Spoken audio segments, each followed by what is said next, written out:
Engineer Thangamuthu IPS academy அரசு பணி வெற்றியின் முதல் படி. Hi everyone. ஸோ நம்ம வந்து பார்த்தீங்கன்னா இன்றைக்கி பார்க்க போகிறது 200 hours ஜிஎஸ் சீரீஸில் 23வது வீடியோமா. ஸோ இதுக்கு முன்னாடி 22 வீடியோ பார்க்காதவங்க பார்த்துட்டு இதை கண்டினியூ பண்ணுங்கள். அது மாதிரி பாலிட்டி, இந்தியன் பாலிட்டியில் யூனிட் 4ல் வந்து பார்த்தீங்கன்னா இது நம்ம இப்போ 9வது வீடியோவாக பார்க்க போகிறோம். சரிங்களா? இதுக்கு முன்னாடி பார்க்காதவங்க 8 வீடியோ பார்த்துட்டு ஃபாலோ பண்ணுங்கள்.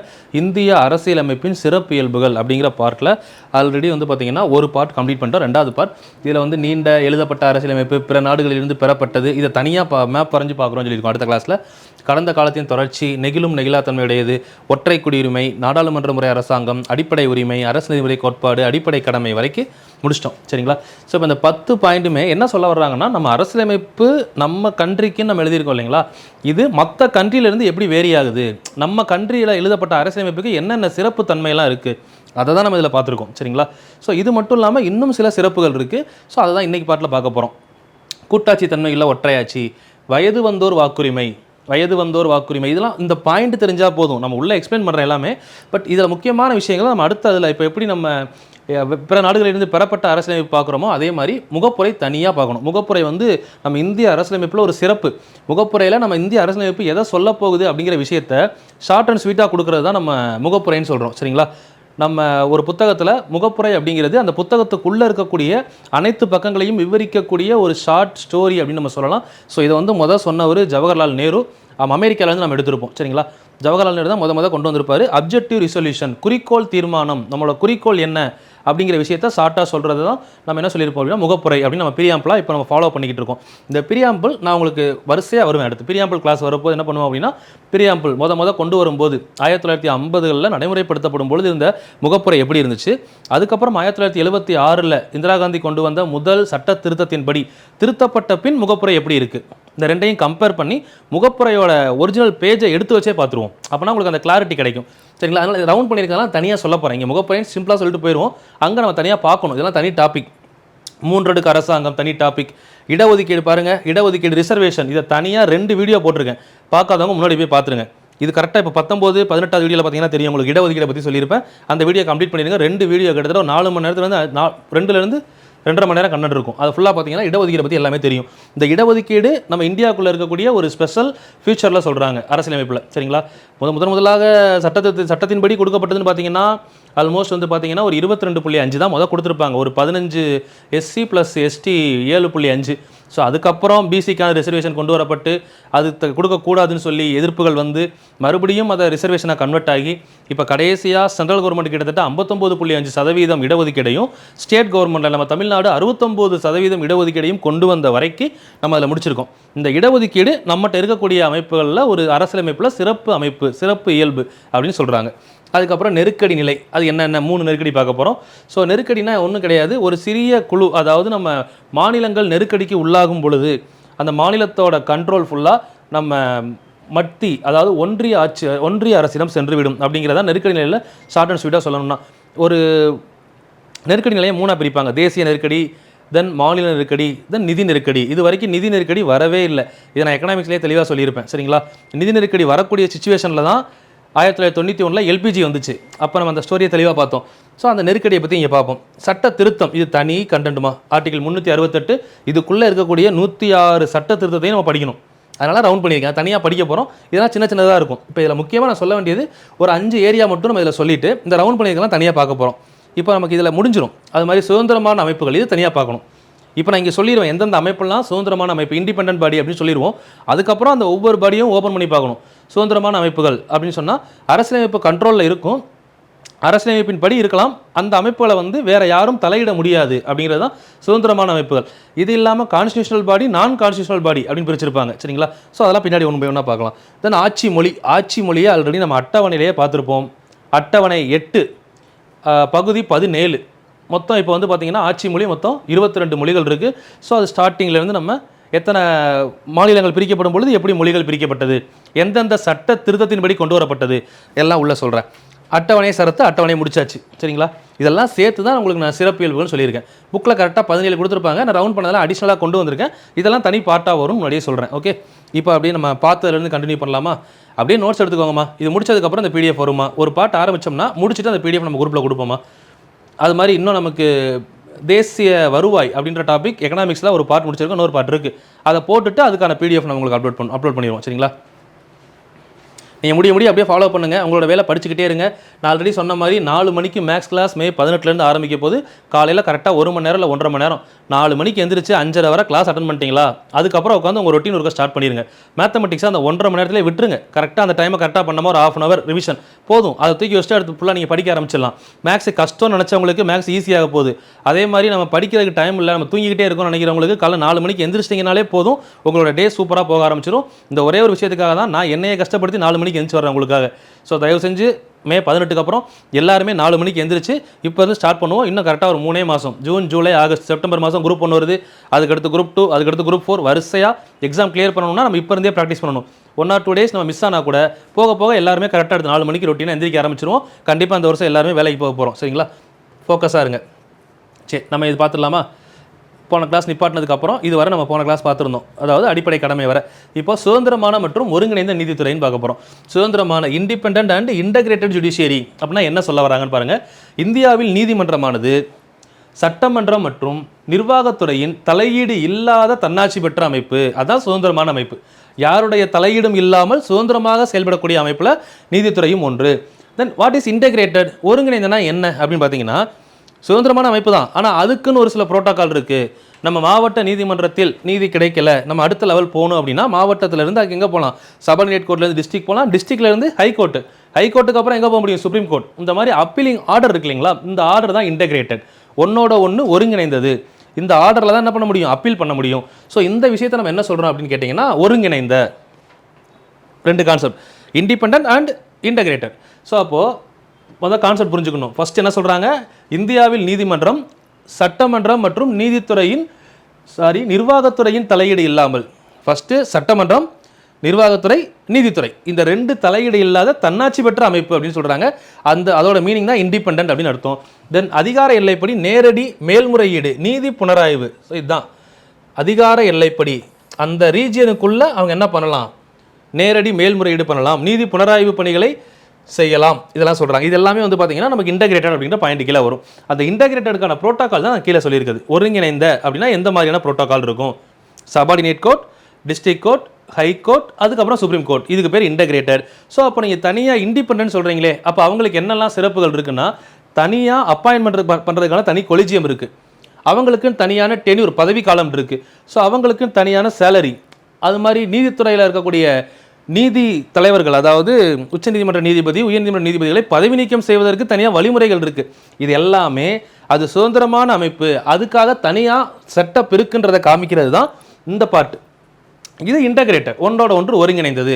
சரிங்களா? இப்போதைக்கு இன்டகிரேட்டட் அண்ட் இண்டிபெண்டன்ட் ஜுடிஷியரியை மட்டும் பார்த்துருக்கோம். இப்போ ஜுடிஷியரி அப்படின்னு சொல்லி தனியாக உள்ளே பார்ப்போம். பார்ட்ஸில் வரும்போது 124 வந்தோம்னா நமக்கு சுப்ரீம் கோர்ட், அது மாதிரி 214 வந்தோம்னா ஹைகோர்ட். அப்போ அதுக்குள்ளே வரும்போது அது ஒரு கிளாஸ் போகும் ஃபுல்லாக. நீதித்துறையை பற்றி பார்க்கும்போது சுப்ரீம் கோர்ட்டே ஒரு கிளாஸ் வரும், ஹைகோர்ட்டே ஒரு கிளாஸ் வரும், அது தனி. இப்போ சிறப்பியல்புகளில் இது ஒரு சிறப்பியல்புன்னு பார்க்குறோம். அதை பற்றி ஒரு சின்ன ஒரு 5 லைனில் ஒரு எக்ஸ்ப்ளனேஷன், அவ்வளோதான். சரிங்களா?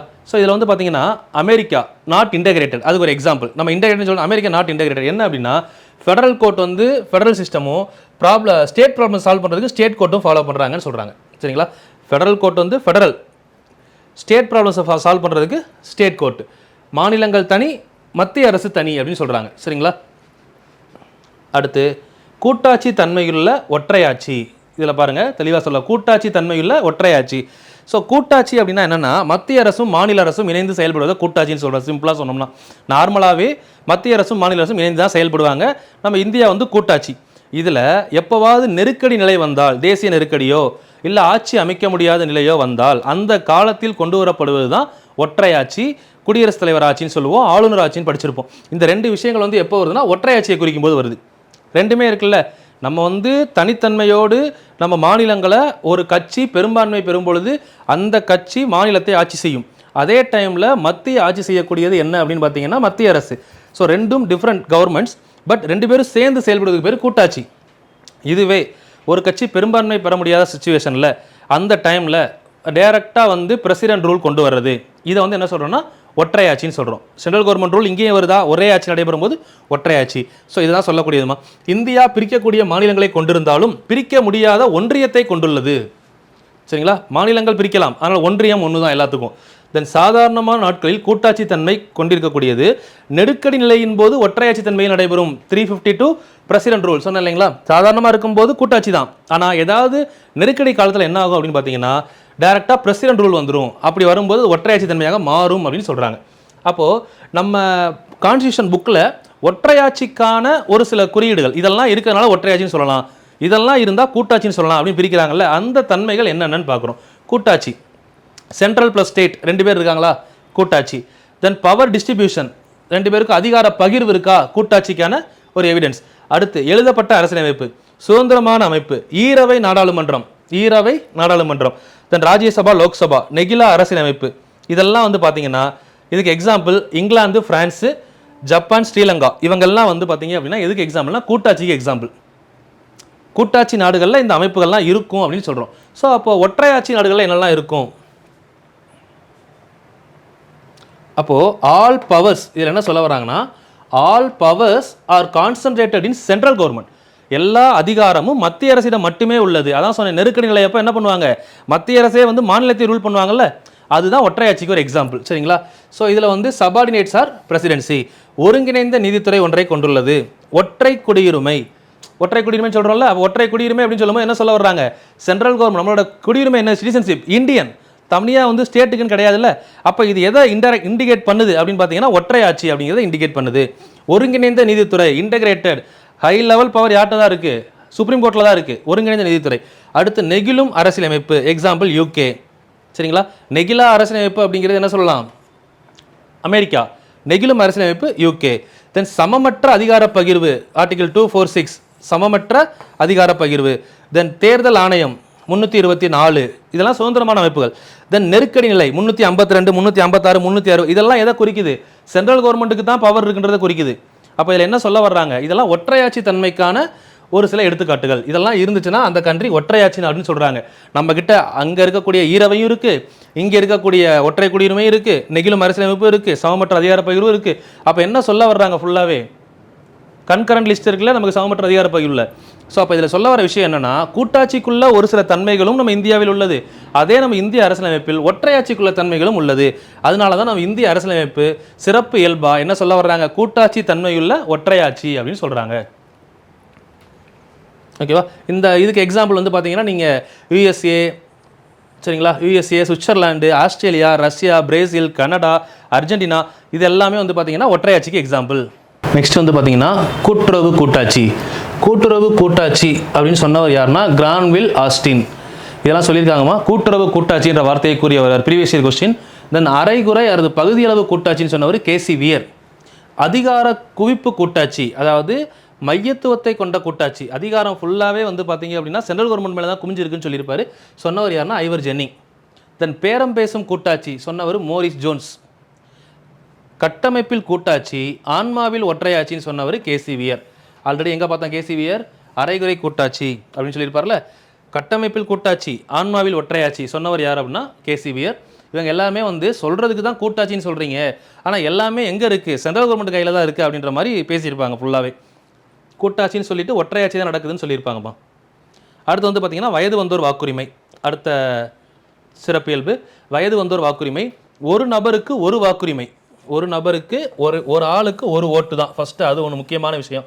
சரிங்களா? என்ற அளவில் தான் நம்மளுடைய அடல்ட் பிரான்சிஸ் ஓட்டிங் ரைட்ஸ் அமைந்திருக்கு, வயது வந்தோர் வாக்குரிமை. ஸோ இதன் அடிப்படையில் 18 வயது நிரம்பிய யாராக இருந்தாலும் என்ன பண்ண முடியும், ஓட்டு போட முடியும். 18 வயதுக்கு மேற்பட்ட யாராக இருந்தாலும் தற்பொழுது ஓட்டு போட முடியும். ஆனால் இது வந்து 1950களில் நடைமுறைக்கு வரும்போது அப்படி கிடையாது. 21 வயசுக்கு மேலே இருந்தால் தான் ஓட்டு போட முடியும். இப்போ தான் 18 வயசாக மாற்றிருக்காங்க. அதை நம்ம கீழே பார்க்க போகிறோம். பரிசீலனை செய்த குழு எது? இந்த வயது வந்தோர் வாக்குரிமையை பரிசோதனை செய்த குழு யார் அப்படின்னா லோத்தியன் பிரபு அவருடைய கமிட்டி. வாக்குரிமை குழு 1932 பரிசீலனை பண்ணியிருப்பாங்க. லோதியான் கமிட்டி அப்படின்னு படிச்சிருப்பீங்க. லோதியான் பிரபு அவர் தலைமையில் கொண்டு வரப்பட்ட கமிட்டி. அடுத்து இதை சொல்லக்கூடிய சரத்து எது அப்படின்னு பார்த்தீங்கன்னா 326. ஓட்டிங் ரைட்ஸ் பற்றி சொல்லக்கூடிய சரத்து 326. தென் அதுக்கப்புறம் பார்த்தீங்க அப்படின்னா 1988 வயது 21 18 குறைக்கப்பட்டது. சட்டம் கொண்டு வரப்பட்டது 1988. வாக்களிக்கும் வயது 21 18 குறைக்கப்பட்டது. சட்ட திருத்தம் 61வது கான்ஸ்டிடியூஷனல் அமெண்ட்மெண்ட் ஆக்ட். வாக்களிக்கும் வயது 21லேருந்து 18 குறைக்கப்பட்டது. இது நடைமுறைப்படுத்தப்பட்டது 1989. சரிங்களா? பெண்களுக்கு வாக்குரிமை எப்பொழுது கொடுத்தாங்க? இதெல்லாம் அந்த வாக்குரிமை சம்பந்தமான கொஸ்டின்ஸ்மா, நோட் பண்ணிக்கோங்க. ப்ரீவியஸ் இயர்ல கேட்டிருக்காங்க. 1988 வாக்களிக்கும் வயது 21லேருந்து 18 குறைக்கப்பட்டது. அந்த சட்டம் நடைமுறைக்கு வந்தது 1989. பெண்களுக்கு ஓட்டுரிமை எப்பொழுது முதலில் அளிக்கப்பட்டதுன்னு கேட்டிங்கன்னா 1922 எலெக்ஷன், 1921 இம்பீரியல் எலெக்ஷன் நடைபெற்றது இல்லைங்களா, அப்போ கொடுக்கப்பட்டது.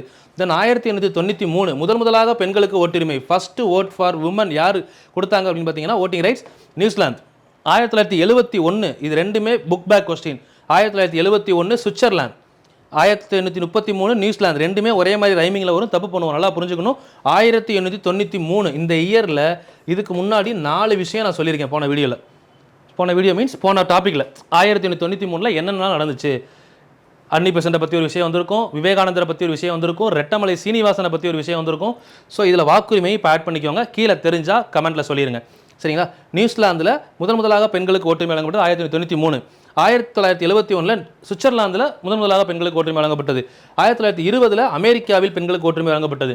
1918 யூகே லண்டனில் பெண்களுக்கு ஓட்டுரிமை வழங்கப்பட்டது. 1921 முதல் எலெக்ஷனில் பெண்களுக்கு ஓட்டுரிமை வழங்கப்பட்டது நமது இந்தியாவில். ஓகே, இப்போ ஓட்டுரிமை பற்றி ஒரு சில கொஸ்டின்ஸ் நம்ம தனியாக படிக்க போகிற ஆர்டிகல் 326 தனியாக படிப்போம். இப்போ அந்த சிறப்பியல்பில் இந்த ஏரியா பார்த்துக்கணும். சரிங்களா? இதன் மூலம் இந்திய அரசில் சமத்துவத்தை வழங்கியதுன்னு சொல்கிறாங்க. ஓகே, அடுத்த பயன் பாருங்கள். 3 அடுக்கு அரசாங்கம், மத்திய அரசு, மாநில அரசு, உள்ளாட்சி அமைப்பு, இதைத்தானே சொல்கிறாங்க 3 டயர் சிஸ்டம் சொல்கிறாங்க. 3 அடுக்கு அரசாங்கம். இப்போ சென்ட்ரல் கவர்மெண்ட் நமக்கு தெரியும், பார்ட் 5 சொல்லப்பட்டிருக்கும். ஸ்டேட் கவர்மெண்ட் பார்ட் 6 சொல்லப்பட்டிருக்கும். பார்ட் 7 வந்து பார்த்தீங்க அப்படின்னா பார்ட் பி அப்படின்னு சொல்லக்கூடிய மன்னராட்சி பகுதிகள் ஒழிக்கப்பட்டது. தென் அதுக்கப்புறம் பார்ட் 8 வந்து பார்த்தீங்கன்னா யூனியன் கவர்மெண்ட். பார்ட் 9ல் நமக்கு உள்ளாட்சி அமைப்புகள் கொண்டு வரப்பட்டது. அந்த பார்ட் 9ல் இருக்க உள்ளாட்சி அமைப்புகளில் panchayat, municipality and cooperative society 3 கொண்டு வந்திருப்பாங்க. ஸோ அப்போ அந்த பஞ்சாயத்து எப்பொழுது இது 3 அடுக்கு அரசாங்கம் உள்ளது நமக்கு ஒரு சிறப்பியல்பு, அவ்வளோதான் பாயிண்ட். இதுக்குள்ள ஒரு சில எக்ஸாம் பாயிண்ட் ஆஃப் வியூ, இப்போ பிசிஎஸ்ஐ எல்லாம் படிக்கிறீங்கன்னா இந்த பாயிண்டே போதும். நம்ம இதுக்கப்புறம் நம்ம மத்திய அரசுக்குள்ளே போகிறப்போ மத்திய அரசை பற்றி 4 கிளாஸ் போகும். கிட்டத்தட்ட அது ஒரு 6-7 மணி நேரம் கிளாஸ் இருக்குது. இது எல்லாத்துக்கும் 4 மணி நேரம் கிளாஸ் இருக்குது. நான் அதை சும்மா ஒரு அவுட்லைனாக சொல்கிறேன், அவ்வளோதான். இப்போ 1992 தான் நமக்கு பஞ்சாயத்தும் வந்திருக்கும், முனிசிபாலிட்டியும் கொண்டு வந்திருப்பாங்க. சட்ட திருத்தம் 73, 74வது சட்ட திருத்தம். இதன்படி கொண்டு வரப்பட்டது தான் பஞ்சாயத்து ராஜ் அண்ட் முனிசிபாலிட்டி.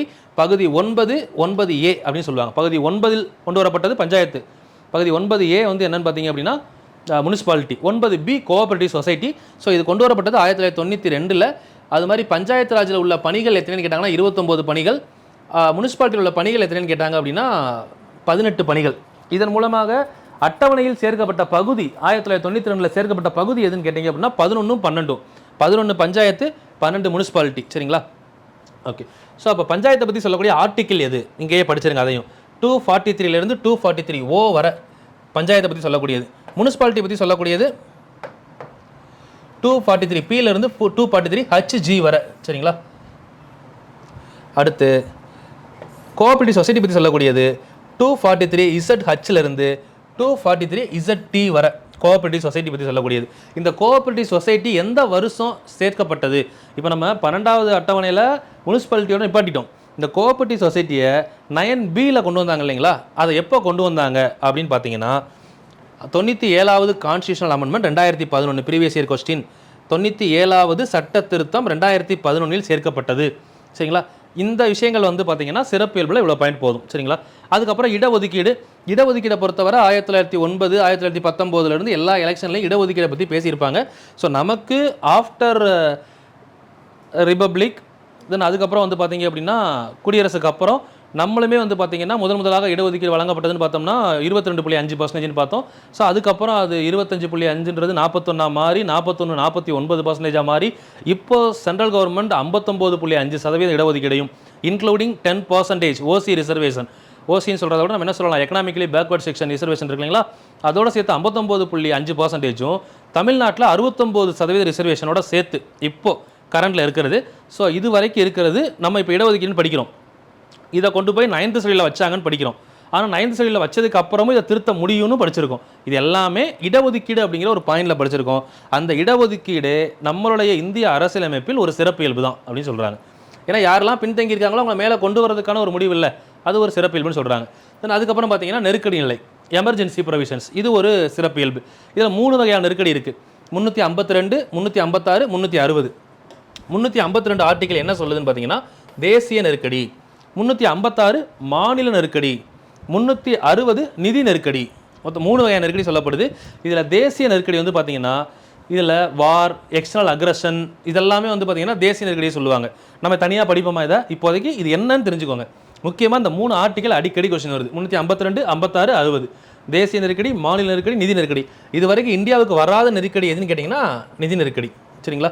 தென் ஏன்னா இந்த நிதி நெருக்கடி வந்துச்சு அப்படின்னா ஃபஸ்ட்டு வந்து பார்த்திங்க அப்படின்னா எம்எல்ஏ எம்பிஸோட சேலரியை தான் கை வைப்பாங்க. அதனால் நிதி நெருக்கடியை கொண்டு வரவே மாட்டாங்க. இது வந்த காலம் 1990களில் வந்துச்சு. அதனால தான் 1991 எல்பிஜி வந்துச்சு உள்ள. சரிங்களா? இது நம்ம எக்கனாமிக்ஸில் பார்த்துருப்போம். ஸோ இப்போ இதில் வந்து பாருங்கள், மாநில நெருக்கடி வந்து பார்த்திங்கன்னா சிம்பிள் மெஜாரிட்டி 2 months சொல்லியிருக்கோம். இது டேட்டா அவ்வளோதான். இதை நம்ம உள்ளே படிக்கும்போது ஒவ்வொரு நெருக்கடிக்குமே ஒரு 10 பாயிண்ட் படிப்போம். இது வரைக்கும் எத்தனை டைம் நெருக்கடி வந்திருக்கு. ஆனால் இதில் ஒரு சில விஷயங்கள் கொஸ்டினில் கேட்குறாங்கல்ல, அந்த மாதிரி கேட்குற விஷயத்தை முன்னாடியே படிச்சிருவோம். ஏன்னா இது நம்ம நெருக்கடி கிளாஸ் கிடையாது, சிறப்பியல்பு கிளாஸ். அதுக்குள்ளே எமர்ஜென்சியில் கேட்ட கொஸ்டின்ஸ் இருக்கும் பாருங்களேன். தமிழ்நாட்டில் எத்தனை டைம் வந்திருக்கு, நம்ம தமிழ்நாடு கவர்மெண்ட் வரப்போ தமிழ்நாட்டில் எத்தனை டைம் வந்திருக்கு, அது மட்டும் முக்கியமானது பார்த்துக்கோங்க. இதை எழுதி கூட வச்சுக்கோங்க. நேஷனல் எமர்ஜென்சி, தேசிய நெருக்கடி மொத்தம் எத்தனை டைம் வந்திருக்குன்னு பார்த்தீங்கன்னா 1962 சீனா போர், அதுக்கப்புறம் 68 ஒரு டைம் வந்தது. அடுத்து 71, 77 பாகிஸ்தானுடனான போர், பாகிஸ்தான் தாக்குதல், தென் பங்களாதேஷ் பிரிஞ்சது, இந்த டைமில் வந்த போர். சரிங்களா? 75, 77 உள்நாட்டு நெருக்கடி. இந்த மாதிரி 3 வகையான தேசிய நெருக்கடி நிலைகளை நம்ம இந்தியா சந்திச்சிருக்கு. அந்த இயர் முக்கியம், இதெல்லாம் கொஸ்டினில் கேட்கலாம். தென் அதுக்கப்புறம் வந்து பார்த்தீங்க அப்படின்னா ஸ்டேட் எமர்ஜென்சி, மாநில நெருக்கடி அப்படின்னு சொல்லுவாங்க. ஸோ இது வந்து பார்த்தீங்கன்னா நிறையா டேட்டா இருக்குது. இந்த மாநில நெருக்கடி தமிழ்நாட்டில் 4 டைம் நம்ம சந்திச்சிருக்கோம். சரிங்களா? அதை பார்க்கணும். குடியரசுத் தலைவர் ஆட்சி அப்படின்னு சொல்லுவோம். இதோட கால வரம்புன்னு பார்த்தீங்கன்னா 6 மாதத்துலேருந்து 3 வருஷம் வரையும் நீடிக்கலாம் அப்படின்னு சொல்கிறாங்க. ஆர்டிகல் 356 படி. இது 352 நேஷனல் எமர்ஜென்சி, இது 356. ஸோ இதில் வந்து முதலாக கொண்டு வரப்பட்டது நம்ம ரிபப்ளிக்கான அடுத்த வருஷமே 1951 பஞ்சாபில் தான் முறையாக கொண்டு வருவாங்க.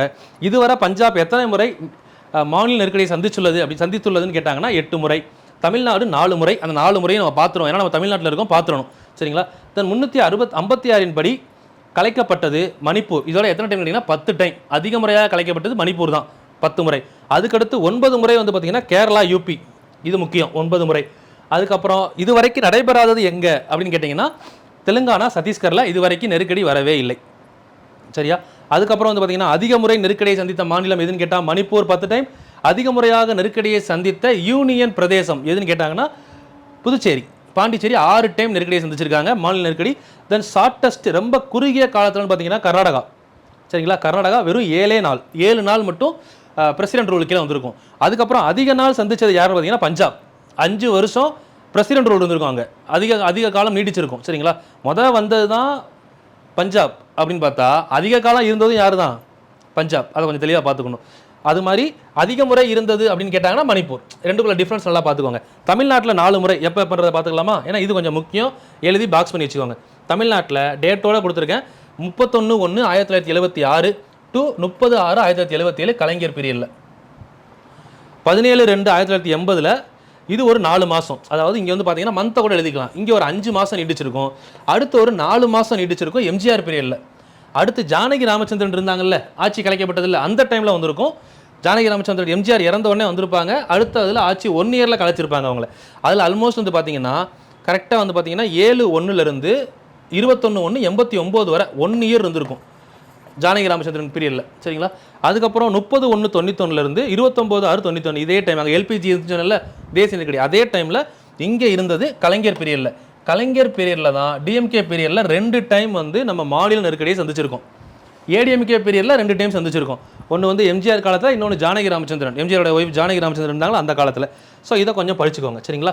தென் அதுக்கப்புறம் வந்து பார்த்தீங்கன்னா இந்த நெருக்கடி நிலையின் போது அடிப்படை உரிமைகளை நிறுத்தலாமா நிறுத்தக்கூடாதா அப்படின்ற கொஸ்டின் மார்க் இருக்குது. அதுக்கு 2 ஆர்டிக்கிள் நமக்கு தேவை. ஒன்று வந்து பார்த்தீங்கன்னா ஆர்டிக்கிள் 358.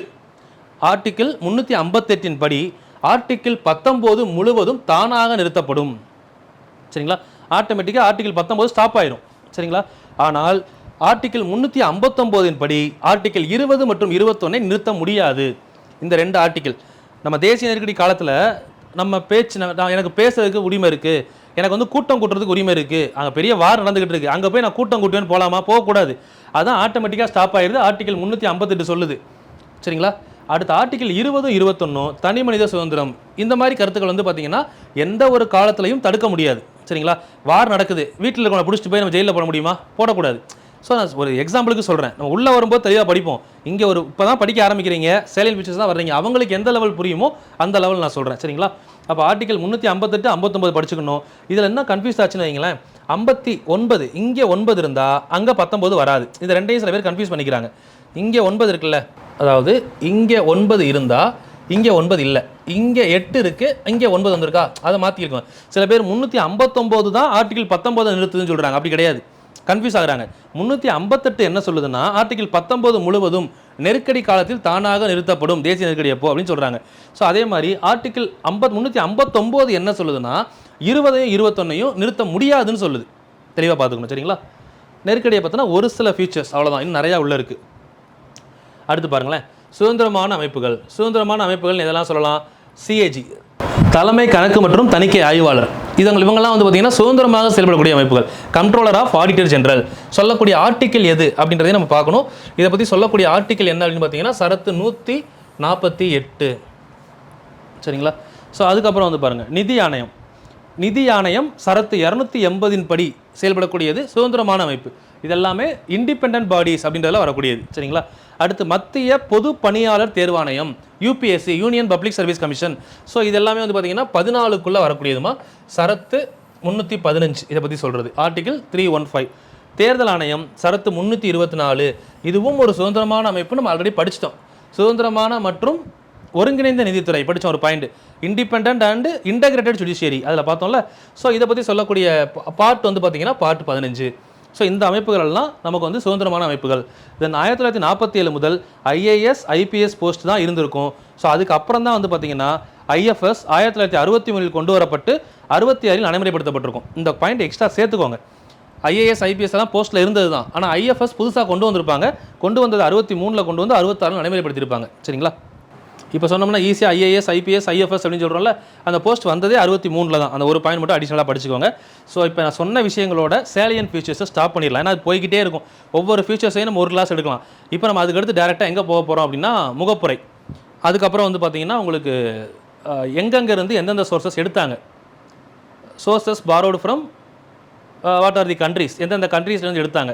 ஸோ அதை வந்து மேப்பாக பார்ப்போம்னு சொன்னேன். இந்த ரெண்டு விஷயத்தை முடிச்சுட்டு ஆர்டிகல் 1 ஸ்டார்ட் பண்ணிடலாம். ஆர்டிகல் 1 அப்படிங்கிறது பார்ட்டாக வரும். ஆர்டிகல் 1லேருந்து 4 வரை ஃபஸ்ட் பார்ட் தானே. அப்போ பார்ட் 1 எடுப்போம், 4 ஆர்டிக்கிள். அந்த 4 ஆர்டிக்கிளை தாண்டி 4 ஆர்டிக்கிள் என்ன சொல்லுது, அதனால 2026 வரை இந்தியாவில் ஏற்பட்டுள்ள மாற்றங்கள், இப்படி தான் படிக்கணும். அப்போ ஃபஸ்ட் ஆர்டிக்கிள்லேருந்து 4வது ஆர்டிக்கிள் வரை பார்ட் 1. சரிங்களா? ஒன்றியங்கள் மற்றும் யூனியன் பிரதேசம் மற்றும் ஒன்றியங்கள் அப்படின்னு சொல்லும்போது என்ன வந்துடும், மாநிலங்கள் எல்லாமே படிக்க போகிறோம். அப்போ அந்த மாநிலங்களை பிரித்தது, யூனியன் பிரதேசங்களை பற்றி படிக்க வேண்டியது, இந்த மாதிரி எல்லா டேட்டாவும் நம்ம 1950 வந்து ரிப்பப்ளிக் ஆனப்போ இருந்துச்சுல்ல, மொழிவாரி மாநிலங்கள் பிரித்ததுக்கப்புறம் அதில் இருந்து இப்போ வர எவ்வளோ ஸ்டேட்ஸ் எல்லாம் பிரிஞ்சிருக்கு, எந்த ஸ்டேட்ஸ்லேருந்து எந்த ஸ்டேட்லேருந்து எந்த ஸ்டேட்டை பிரிச்சிருக்காங்க.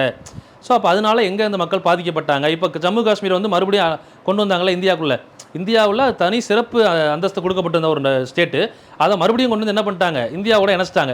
ஸோ இந்த டேட்டா எல்லாம் நமக்கு எதுக்குள்ளே தான் வரும், ஆர்டிக்கிள் 1லேருந்து 4க்குள்ளேயே படிச்சிருவோம். திரும்ப நம்ம 370வது ஆர்டிக்கிள் போவோம்ல, அது நீக்கப்பட்டதுன்றதை படித்தா போதும். அதோடைய விஷயத்தை ஃபுல்லாக நம்ம இங்கே படிச்சிருவோம். இந்த மாதிரி நிறையா விஷயத்தை உள்ளே கொண்டு வந்து படிக்கிறப்போ பார்ட் 1லேருந்து ஆரம்பிக்கிறப்போ ரொம்ப டெப்த்தாக போகும். அப்போ நம்ம வந்து ஒரு பார்ட் படிக்கிறதுக்கு 2 கிளாஸ் 3 கிளாஸ் ஆகும். அது மத்திய அரசெல்லாம் போயிட்டோம்னா 3-4 கிளாஸ் கூட ஆயிரும் மினிமம். நான் சொல்கிறது அதெல்லாம் கவர் பண்ணி கொண்டு போகிறப்போ உங்களுக்கு டேட்டாஸ் அதிகமாக போய்கிட்டே இருக்கும்.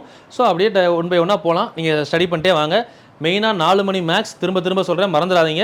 ஏன்னா நம்ம சேனலில் நிறைய பேர் ஃபாலோ பண்ணுறதே மேத்தமெட்டிக்ஸ்க்காக, எனக்கும் நல்லாவே தெரியும். அதனால தான் அந்த மேக்ஸில் விட்டுறக்கூடாது. நிறைய விஷயம் பண்ணுறோன்றதுனால மேக்ஸ் மற்ற விஷயத்தை பண்ணுறதுக்கு நிறையா பேர் இருக்காங்க. ஆனால் அந்த மேக்ஸில் வந்து தெளிவாக கொடுக்குறது என்னால் உங்களுக்கு 100% தெளிவாக கொடுக்க முடியும்னு எனக்கு தெரியும். ஏன்னா குறிப்பிட்ட டைமுக்குள்ளே என்ன விஷயம் வரும், அது 25 கொஸ்டினை ஈஸியாக ப்ரிடிக்ட் பண்ண முடியும். அதனால தான் நான் மேக்ஸை மறுபடியும் விடாமல் கொண்டு வரேன். ஏன்னா மேக்ஸ் 150 hours மேக்ஸ் போட்டு 2 வருஷம் ஆச்சு. இப்போ அதை பார்த்தே 20க்கு மேலே எல்லோரும் எடுக்க முடியும்னு உங்களுக்கே தெரியும்ல. கண்டிப்பாக 150 hours மேக்ஸ் பற்றி உங்களுக்கு தெரிஞ்சிருக்கும்ல. நீங்களே தெரிஞ்சவங்க கமெண்ட் பண்ணுங்கள். அந்த 150 hours மேக்ஸ் வச்சு இந்த வருஷம் நீங்கள் எழுதினா கூட 20க்கு மேலே எடுக்கலாம். ஆனால் இப்போ ஒரு சில சேஞ்சஸ் கொண்டு வந்து எக்ஸ்ட்ரா அப்டேட் பண்ணியிருக்கேன். இன்னும் RS அகர்வால் புக் எல்லாமே கொண்டு வந்து நம்ம இந்த வருஷம் புக் லான்ச் பண்ண போகிறோம். தங்கமுத்து வெற்றி கணிதம் அப்படின்னு சொல்லி சீக்கிரமாக புக் லான்ச் ஆக போகுது. அந்த புக்கை வச்சு தான் உங்களுக்கு சோர்சஸ் நடத்த போகிறேன். நோட் போட்டு ப்ராப்பராக ஃபாலோ பண்ணிங்கன்னா கரெக்டாக May 18 ஆரம்பித்து செப்டம்பர் குரூப் 1க்குள்ளே ஆப்டிடியூடு ஃபுல்லாக முடிச்சிடுவேன். ரீசனிங் ஸ்டார்ட் பண்ணிடுவேன். ஆப்டிடியூட முடிச்சிருவேன்னு சொல்கிறேன். நான் ரீசனிங் 4 டாபிக் தான் நமக்கு இதுக்கு இருக்குது ப்ரிலிம்ஸுக்கு. மெயின்ஸுக்கு வரும்குள்ள ரீசனிங் புக்கும் நான் கொடுத்துருவேன். கண்டினியூஸாக ஒரு 6 மாதத்தில் இப்போ போட்டோம்னா 2026 போட்டால் 2030 வரைக்கும் இதை தாண்டி கொஸ்டின் வராதுமா. 30க்கு மேலேயும் ஓகே. ஏன்னா ஆர்எஸ்ஆர்வாலாம் எப்போ போட்ட புக்கு வருஷக்கணக்காக அதுதான். அது மாதிரி நான் சோர்ஸை ஃபுல்லாக ஃபுல்ஃபில் பண்ணிட்டேன். அதை தாண்டி டைப்ஸே இல்லைங்கிற அளவு கொண்டு வந்துட்டேன். அப்போ நீங்கள் அதை மட்டும் படித்தாலே போதும். பட் ஒரு சிலவங்க வீடியோ போட்டு வருஷம் கணக்காச்சே, புக்கு போட்டு வருஷம் ஆச்சு, என்ன பண்ண முடியும்? அதே தான் சொல்லித்தர விஷயம் எல்லாத்தையும் கவர் பண்ணுதான்னு பார்க்கணும். நான் இப்போ 2024 கொஸ்டின் வச்சு சொல்லி கொடுத்துட்டு 2027 வேறு கொஸ்டின் கேட்குறாங்கன்னா நீங்கள் யோசிக்கலாம், நான் ஒரு கொஸ்டினை பார்த்தா மாறிடுச்சுன்னு சொல்லி. நான் சொல்கிறது கான்செப்ட் நம்பர் சிஸ்டம்னா அவ்வளோதான் கான்செப்ட். அது 2020 அதுதான், 2100 கேட்டாலும் அதுதான். நீங்கள் என்ன பாருங்கள், இன்னும் உங்களோட பசங்க காலத்தில் உங்கள் பேரங்காலத்தில் கூட பாருங்கள், நம்ம மேக்ஸ் வீடியோ பார்த்தீங்கன்னா சால்வ் பண்ண முடியும். மேத்தமெட்டிக்ஸ் அந்த மாதிரி சப்ஜெக்ட். அதனால தான் நான் அடித்து சொல்கிறேன், மேக்ஸ் நம்ம சொல்கிறதானே நீங்கள் பார்க்கவே வேணாம், அப்படியே ஃபாலோ பண்ணுங்கள். 4 மணிக்கு மட்டும் எந்திரிச்சிருங்க. எனக்கு நீங்கள் ஒரே ஒரு ஹெல்ப் பண்ணால் 4 மணிக்கு எந்திரிச்சு லைவில் வீடியோ அட்டன் பண்ணிடுங்க. கண்டிப்பாக அந்த டே ஃபுல்லாக சக்ஸஸ்ஃபுல்லாக போகும். கண்டிப்பாக இந்த வருஷம் எல்லாருமே போஸ்டிங் போக போகிறீங்க. கான்ஃபிடென்ட்டாக இருங்க, வெற்றி நிச்சயம்.